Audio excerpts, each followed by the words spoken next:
La controvertida y oscura historia de las armas biológicas. Un análisis de todas las investigaciones que se han realizado hasta la fecha muestra los vacíos de información que aún existen sobre este controvertido asunto, y lo infrecuentes que son este tipo de ataques. La historia humana está plagada de guerras, atentados y asesinatos. Sin duda, todos estos hechos despiertan rechazo entre la mayor parte de la sociedad, pero de entre todos ellos hay unos que causan especial temor: los ataques con armas biológicas. A lo largo de los años, diversos estados han utilizado este tipo de armas o han acusado a otros de haberlas usado. Sin embargo, nunca ha sido fácil determinar la veracidad de dichas acusaciones. Ahora, un estudio ha realizado un análisis de todas las investigaciones que se han publicado sobre el tema, para determinar qué se sabe y qué se desconoce del mundo de la guerra biológica. El estudio, publicado en la revista Healthcare y llevado a cabo por Seth Karus, investigador de la Universidad Nacional de Defensa de Estados Unidos, realiza un recorrido por toda la literatura científica publicada hasta la fecha. Revisa los principales ataques realizados con este tipo de armamento, y señala cuáles ocurrieron realmente y cuáles solo fueron acusaciones falsas o no están convenientemente demostrados. Este investigador concluye que, si bien hay numerosos artículos que tratan de estudiar la historia de las armas biológicas, ningún estudio está completo e incluso algunos contienen inexactitudes graves. La conclusión, según el estudio de Karus, es que una gran parte de los incidentes registrados a lo largo de la historia son, cuando menos, dudosos. Una afirmación que comparte Milton Leitenberg, del Centro Internacional de Estudios sobre Seguridad de Estados Unidos. Este investigador, uno de los mayores expertos mundiales en armamento biológico, considera excelente el trabajo realizado por Karus, y ha asegurado a El Español que las dos principales afirmaciones que se pueden hacer sobre las AB son, que su uso ha sido muy infrecuente, dado que se pueden contar con los dedos de una mano los incidentes producidos durante los últimos 2000 años y que, hoy por hoy, nadie, que no sea un Estado, es capaz de producir este tipo de armas. Ningún estudio está completo e incluso algunos contienen inexactitudes graves. Una de las preguntas básicas y críticas es, ¿qué se puede considerar como una prueba fiable de que se ha realizado un ataque biológico? Resolver esta cuestión no es sencillo, hasta el punto de que algunos autores aseguran que nunca se ha podido verificar totalmente el uso de este tipo de armamento, por el hecho de que ningún gobierno ha admitido haber realizado ataques biológicos, y que muchas de las pruebas son circunstanciales. Como la admisión de culpa es poco probable, ya que, según el propio Karus, los gobiernos tienden a ocultar sus actividades, la principal respuesta está en complementar los estudios históricos con algunas ciencias emergentes. La medicina forense, por ejemplo, puede resultar útil para determinar el agente biológico causante de un brote relativamente reciente. Los eventos pasados podrían resolverse aplicando técnicas de paleomicrobiología, que consisten en análisis de restos biológicos contenidos en huesos o capas de tierra de decenas de años de antigüedad. Sin embargo, ambas disciplinas siguen sin poder determinar si un brote fue natural o intencionado. En su análisis, Karus divide la historia del uso de la SAB en tres etapas principales: la primera, antes de la teoría microbiana de la enfermedad, desarrollada en el siglo XIX, una segunda época que llega hasta la Segunda Guerra Mundial, en 1945, y una última etapa que llega hasta el presente.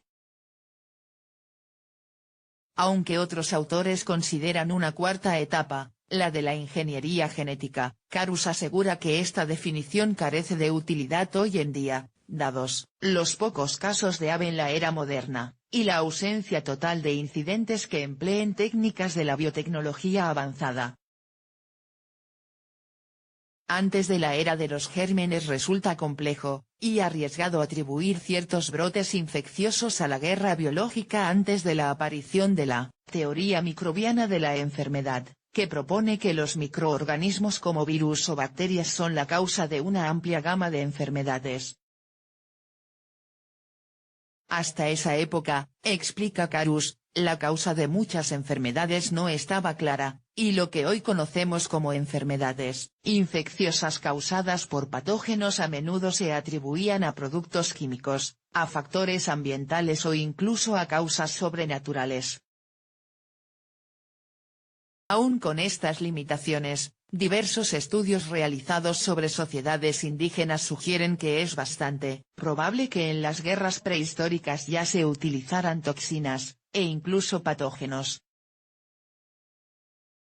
También existen afirmaciones de que algunas sociedades antiguas propagaban deliberadamente enfermedades infecciosas pero, según asegura Carus, las pruebas son escasas y, en general, poco convincentes. Uno de los posibles ejemplos se pudo dar en el contexto de la Guerra del Peloponeso, que enfrentó a Atenas y Esparta. Recientemente, un equipo de investigadores griegos sugirió que la famosa plaga de Atenas, que según los textos históricos mató a 1/3 de la población y decantó la guerra en favor de Esparta, fue el resultado de la introducción deliberada de la bacteria Salmonella typhi, responsable de la fiebre tifoidea, en el suministro de agua. Gracias a los análisis del ADN recuperado de los restos óseos encontrados en una fosa común de víctimas de la plaga, los investigadores demostraron la participación de esta bacteria en el brote. Sin embargo, estos casos siguen siendo difíciles de confirmar dado que no es posible establecer una relación causal entre el brote y la actividad de los espartanos en el suministro del agua. La era de los microorganismos fue en el siglo XIX cuando se produjeron avances muy significativos en el entendimiento de la propagación de enfermedades, lo que se tradujo en un desarrollo de armamento biológico específico. La teoría microbiana de la enfermedad surgió gracias al trabajo en microbiología de Louis Pasteur y Robert Koch, y a los estudios epidemiológicos de John Snow. Pasteur y Koch demostraron que los microorganismos pueden causar enfermedades, y que algunas de ellas se deben a la infección de microorganismos específicos. Snow, por su parte, demostró que era posible estudiar y entender los mecanismos de transmisión de una enfermedad incluso cuando su causa específica no había sido identificada. La escalada en el armamento biológico que se produjo en esta época, aunque con poco impacto real sobre el terreno, tuvo un reflejo en los acuerdos y normas internacionales para la guerra. Ya a finales del siglo XIX varios países acordaron prohibir el uso de venenos o armas tóxicas destinadas a causar sufrimiento innecesario. Y tras la Primera Guerra Mundial, en 1925, se firmó el Protocolo de Ginebra, que prohibía el uso de armas bacteriológicas, aunque no impedía la producción ni la investigación de dichas armas. Durante este periodo fue fundamentalmente Alemania quien más investigó, y trató de utilizar tanto armas químicas como biológicas. De hecho, realizó varios ataques confirmados durante la Primera Guerra Mundial, especialmente en suelo francés.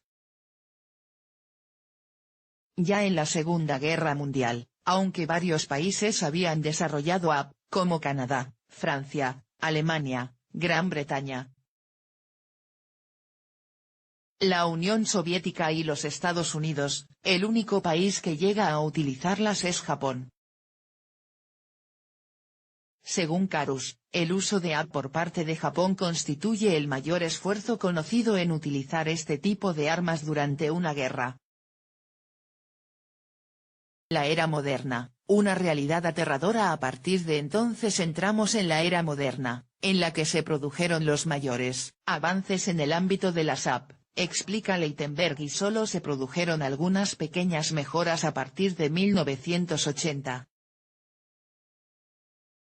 Según Karus, fueron los avances científicos y técnicos realizados por Estados Unidos y la Unión Soviética los que revolucionaron la SAP, aunque las bases de este trabajo se establecieron durante la década de 1940, no fue hasta a partir de 1960 cuando el potencial teórico de estas armas se convirtió en una realidad aterradora.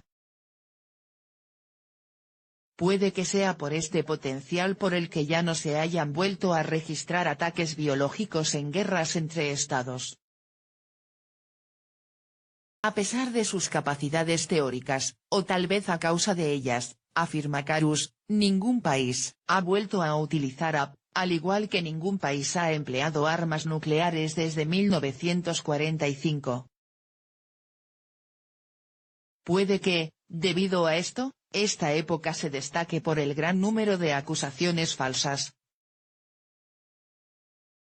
Motivo por el cual las historias sobre ataques biológicos son calificadas por Karus como problemáticas. Las dos acusaciones más famosas fueron realizadas en plena Guerra Fría. Por un lado, el bloque comunista aseguró que Estados Unidos había empleado AP en la Guerra de Corea. Por otro, el gobierno estadounidense acusó a los soviéticos de lanzar agentes biológicos en el sudeste asiático a finales de 1970, fenómeno conocido como la lluvia amarilla. Sin embargo, a la luz de las pruebas, es prácticamente seguro que estos ataques nunca existieron, afirma Karus. Según los estudios analizados por Karus, durante este periodo se han dado muy pocos casos y, además, es difícil obtener descripciones detalladas de los incidentes, debido a la clasificación de los documentos oficiales. La documentación original casi nunca está disponible, y cuando lo está rara vez cuenta toda la historia, afirma este investigador. El apartheid y las armas biológicas. Sin embargo, existen unos pocos casos bien documentados de ataques con AP, entre los que destacan dos en África.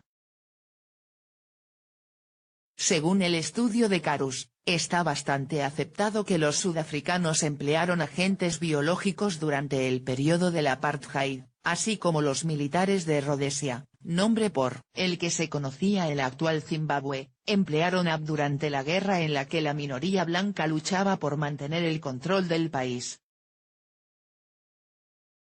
Aunque existen documentos oficiales que hablan de la propagación de la bacteria del cólera en al menos 2 ocasiones, en este país africano, los estudios destacan que es poco probable que estos ataques causaran daño alguno.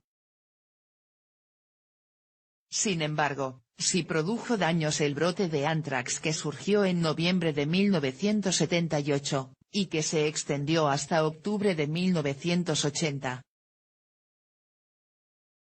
De acuerdo con varias estimaciones basadas en datos oficiales de la época, unas 10.000 personas se vieron afectadas, y 189 murieron, en lo que se considera el brote de anthrax más letal de la historia.